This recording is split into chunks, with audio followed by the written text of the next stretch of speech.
so much trouble in my life has started with, hey, I could do that.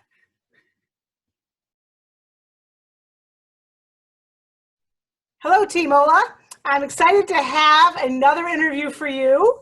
Today we have Jane Lekab, and she is from Millicent, Massachusetts, right? Yeah. Okay, I'm going to have her spell Massachusetts and introduce herself. Welcome, Jane. Hi, I'm Jane Lekab, and I'm from Millis. So that's me. So Jane, let's first talk about, you said you get into trouble by saying I could do that. So where did this start to materialize in your life? Is this from a young age? Oh, well, I know that this happened in 2012 when some people were talking about couch to 5K. And at that point, I had tried to run many times in my life, but had never succeeded. And I looked at the couch to 5K program and I looked at it, and the first week involves, I don't know, 30 seconds of running followed by a minute of walking. And I said, hey, I could do that. So and that's how I actually started as a runner. About a few years later, I picked up John Bingham's book, Marathoning for Mortals. I have props with me. And I, reading the book with no intention whatsoever of ever running a half marathon or a marathon. But then about halfway through the book, I flipped to the back and I looked at the half marathon program and I thought, I could do that. And so we just seem to have a trend here with the I can do that and then getting into trouble afterwards. So Jane, when did you, I heard a rumor that you wrote a book about a marathoning, marathoners, before you actually committed to a marathon. So describe how that process worked for you. I typically lead things that I want to do in stories by having my characters do the scary work first, and then I research it for them, and then I find out that I actually can do it. I've been writing books since I was 3 years old. My first runner was actually a book that got published in, I think, 2014. So I was barely a runner, but she was a full-time runner, and that was a book called Half Missing. But last year in March, once I had actually run half marathons, I wrote a 5-book series of romances about a running club in a small town in Maine.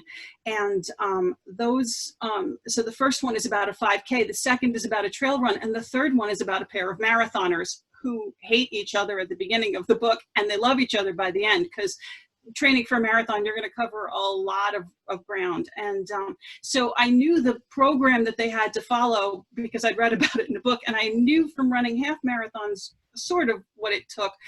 And the rest of it was imagination and a lot of reading and research. But yeah, my first marathon was basically run in Fantasyland because I had Cashman and Julie run it.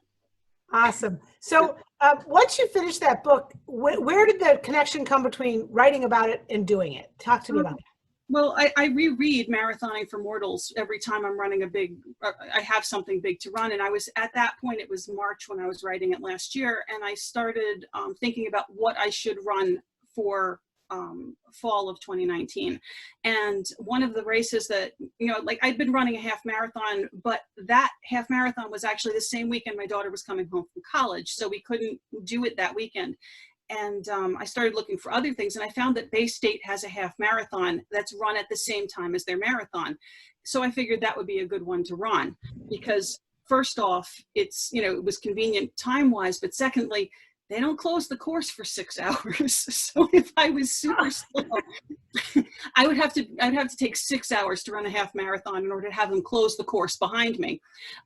So I was kind of, hyped up about that. And then I turned to the back of Marathoning for Mortals and I looked at the actual marathon training program and I was like, this is too complicated. I could never do it. What's the deal with all these different kinds of tempo runs? And then I read it very carefully and slowly. And then I said, I can do that. And I'm like, oh.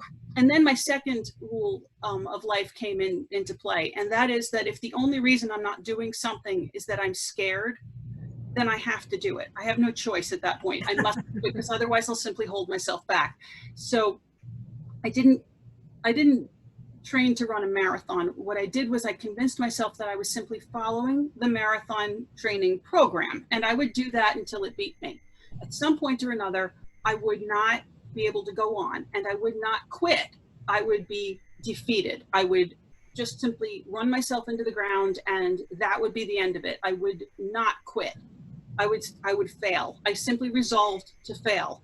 And I followed it every day because I couldn't conceive of running 26 miles. That's ridiculous. I still can't conceive of running 26 miles, but I can do Thursday's workout. I can do Friday's workout, and going through, I could do the rest days. Those were pretty easy. But you know, going through it every day, I nearly gave up at the 16-mile run because that was a disaster, but people talked me through it. I changed my strategy. And then I actually ended up running it. You know, at some point or another, I had to actually face the fact that I'd failed to fail and actually had to sign up for the thing. That was really hard. Nobody warned me that this was going to be this hard. Oh, signing up. That's true. Taking that so tell me, how did you get connected with Team Ola then? About, I guess, a few years ago, I don't know which year exactly, someone that I knew from Facebook, her husband was running it, and she needed, they needed people to join the prayer support team. And at that point, you know, I never really thought I would run further than 3 miles, but I said, I can pray, and I can do that. So I adopted a runner, you know, and I prayed for, I had 2 runners actually, because there was one for like the 10-miler, and then there was a 26-miler as well. So I prayed for both of them. And, you know, sometimes when I go out running, I would pray for them during the run. So I could kind of match my lousy run with, you know, as like I can offer it up for their awesome run. And that was good. And I kind of felt connected to the team anyway. So last year, about 2 weeks before the Bay State Marathon, I got an email from Sister Stephanie asking people to sign up for either the prayer support team or the actual marathon team. And I'm like, could you just wait for me to sign up for, you know, wait and see if I survive the first one before I sign up for my second one? Because if signing up for one is scary, signing up for 2 is terrifying. And so I waited to see if I actually survived it, and somehow I did. They were closing the course behind me as I ran, but I did finish before they finished closing the course.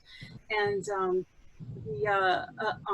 I waited 3 weeks, and then I ran a half marathon after that. And after that point, they said, I really have no more excuses. I just have to trust that I'll be able to do the training again next year, and, you know, and get through it. So that's how I ended up on the team this year.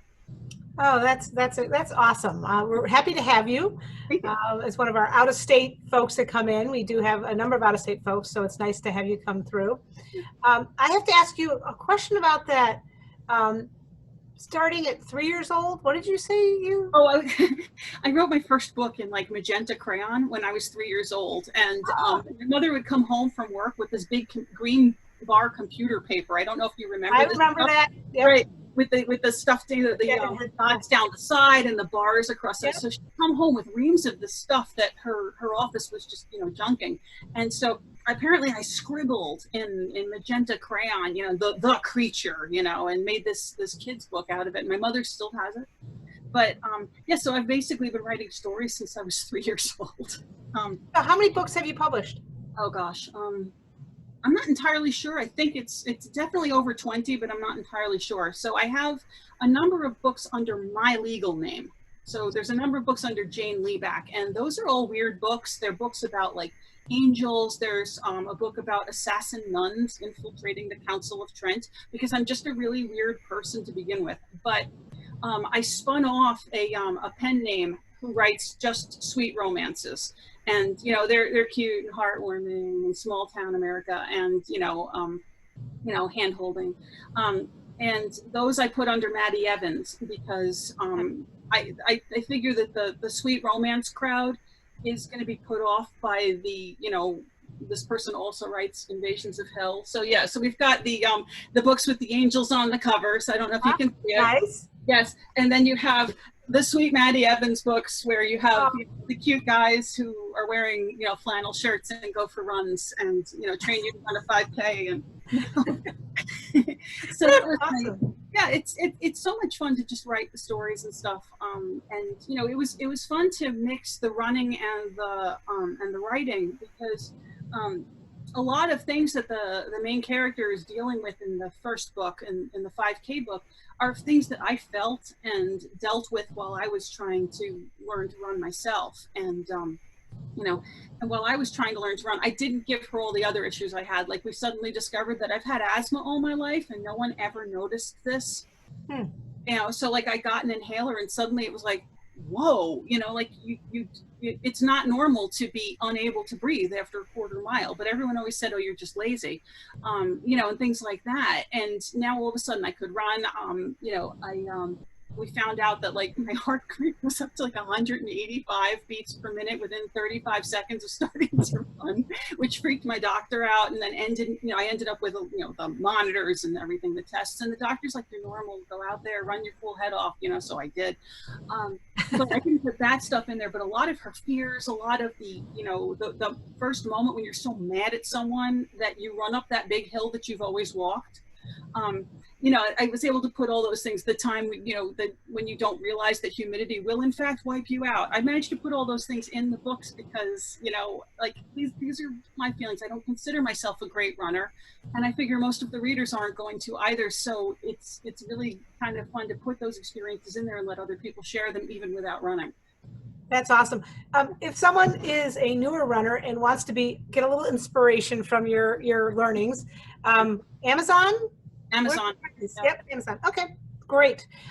Jane, anything that you're working on right now as I can do that now? What's in your world right now? Let's see. During the stay-at-home orders, actually, I taught my son how to ride a bicycle. He had never learned. He never wanted to learn. He wanted nothing to do with it. So but you know, we were going to be home. And I said, you know, weather's okay. So he was 11 and he finally said, okay. So I got out my old bicycle and put him on it. And, you know, it took about a week or so. And then all of a sudden he's going off on his own. And now this was the I can do it, only it was his. It was my son's I can do it. You know, hey, I can do that. And so now we do a lot of like trail biking. And his older brother is now coming out with us as well. So now we've ended up buying an extra bicycle so that they all fit. Everybody fits the bicycle they're on now.